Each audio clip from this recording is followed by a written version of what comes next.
کل پرویز الہی کو کس بےایمانہ طریقے سے اغوا کیا گیا، اس کے بعد کل جو اون عباس بی پی کی ویڈیو آتی ہے، لیکن آپ دیکھیں کہ کس طرح کے ظلم کیے جا رہے ہیں.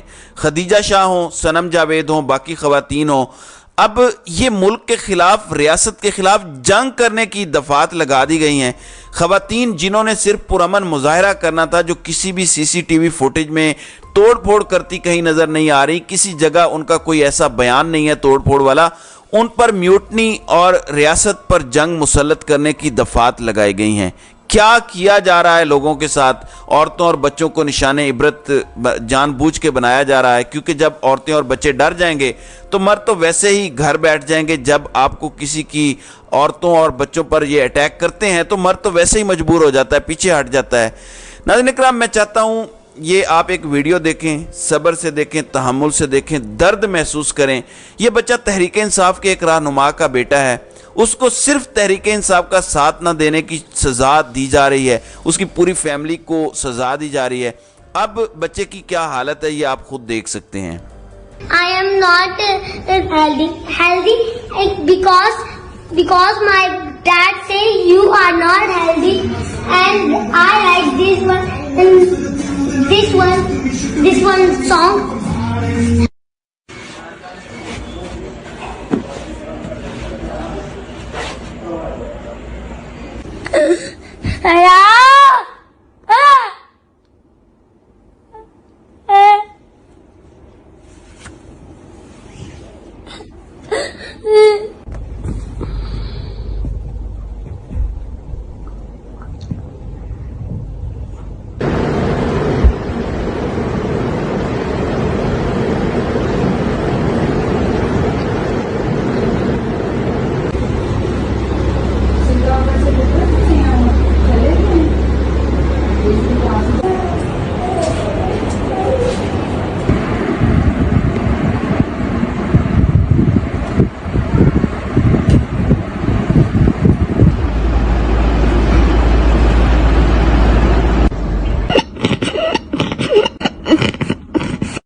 جی ناظرین اکرام، یہ اس بچے کے خاندان پر ظلم ڈھائے گئے ہیں. اس کے سامنے اس کے باپ کو پکڑا، اس کی والدہ کو پکڑا. جب آپ گھر کے لوگوں کو لے جاتے ہیں، اس طرح سے ظلم کرتے ہیں، تو پھر بچوں پر قیامت گزرتی ہے. یہ سارے ظلم اسی ملک میں کیے جا رہے ہیں، اور یہ بتایا جا رہا ہے کہ ملک کی 80% آبادی ملک دشمن ہے. ہمارا آئین یہ کہتا ہے کہ ملک کے فیصلے عوام کرے گی اور عوام کے چنے ہوئے نمائندے کریں گے. اس کا مطلب ہے کہ ریاست عوام ہے. 80% آبادی ایک فیصلہ کرتی ہے کہ ہم نے امریکہ کے سامنے نہیں جھکنا.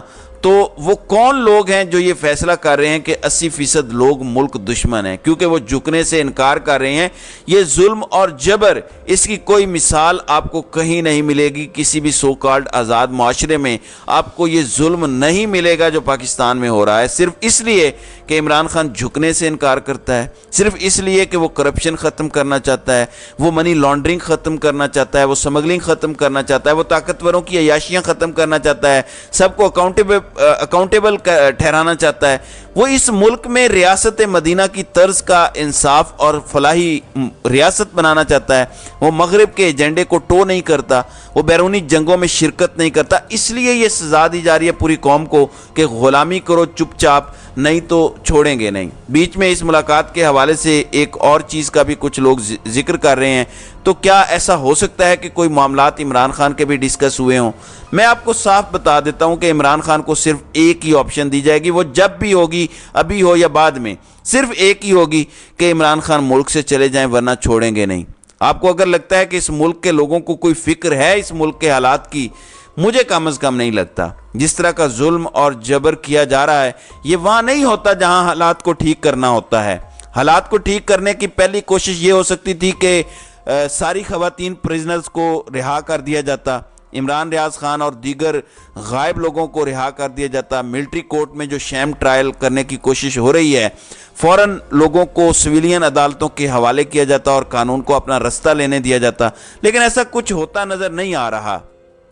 ناظرین اکرام، جس وقت اس ملک میں عوام کی فکر کسی کو ہو گئی، یہ سارے جو شیم ٹرائل چل رہے ہیں، یہ ظلم، یہ جبر ہے، یہ ختم ہو جائے گا 24 گھنٹے کے اندر۔ اگر یہ ختم نہیں ہوتا تو آپ سمجھ جائیں کہ اس ملک کی جو تباہی نکال دی گئی ہے، آگے مزید تباہ کرنے کا پلان ہے۔ یقین مانیں اس سال ہم نے اربوں ڈالر قرضہ واپس کرنا ہے، 22 ارب ڈالر ہیں جو ہم نے ابھی سے لے کر جون تک واپس کرنا ہے۔ 3 سالوں میں ہم نے تقریباً 70 سے 75 ارب ڈالر واپس کرنا ہے۔ اس دوران جب ہم نے اتنا قرضہ واپس کرنا ہے، آپ کرنٹ اکاؤنٹ ڈیفیسٹ پیدا کرنے کے متحمل نہیں ہو سکتے، یعنی اگلے 3 سال ہم گروتھ بھی نہیں کر سکتے۔ جب بھی پاکستان کی گروتھ ہوگی، کرنٹ اکاؤنٹ ڈیفیسٹ ہوگا، ہم وہ بھی نہیں کر سکتے۔ انڈسٹری پہلے بند ہے، اوورسیز پاکستانی ویسے ہی خوش نہیں ہے ہم سے، تو ویسے ہی آپ کا ڈالر کم آ رہا ہے باہر سے۔ ایسی صورتحال میں اگر حالات ٹھیک کرنے ہوتے تو جو کل ہوا ہے پرویز الہی کے ساتھ، اون عباس بپی کے ساتھ یا صداقت علی عباسی کے ساتھ، یہ نہ ہوتا۔ اس کا مطلب ہے کہ حالات ٹھیک کرنا مقصد نہیں بلکہ زیادہ خراب کرنا مقصد ہے۔ ناظرین اکرام، ڈاؤٹی اسٹریٹ انٹرنیشنل یہ ایک فرم ہے، اس کو ہائر کیا گیا ہے۔ اس کے بانی بیرسٹر جیفری رابرٹسن جو کنگز کونسل ہیں، وہ سابق جج بھی رہ چکے ہیں، ان کا بڑا تجربہ ہے کرمنل کیسز میں بھی، ہیومن رائٹس کے کیسز میں بھی، وار کرائمز کے کیسز میں بھی ان کو اب ہائر کر لیا گیا ہے۔ سو یہ اب عمران خان کو ریپریزنٹ کریں گے جہاں بھی عالمی عدالت میں مقدمہ چلے گا، تو ان کی خدمات حاصل کی گئی ہیں۔ انسانی حقوق کی خلاف ورزیاں ہو رہی ہیں، ان لافل طریقے سے ڈیٹینشنز ہو رہی ہیں، عمران خان کو غیر انسانی طریقے سے رکھا ہوا ہے، یہ سب اپنی جگہ۔ اب جب یورپ اور امریکہ کی پوری سپورٹ حاصل ہے اس رجیم کو، تو میرے خیال میں کسی عالمی عدالت سے بھی کوئی ریلیف نہیں ملے گا۔ لیکن اس سے ہوگا کیا؟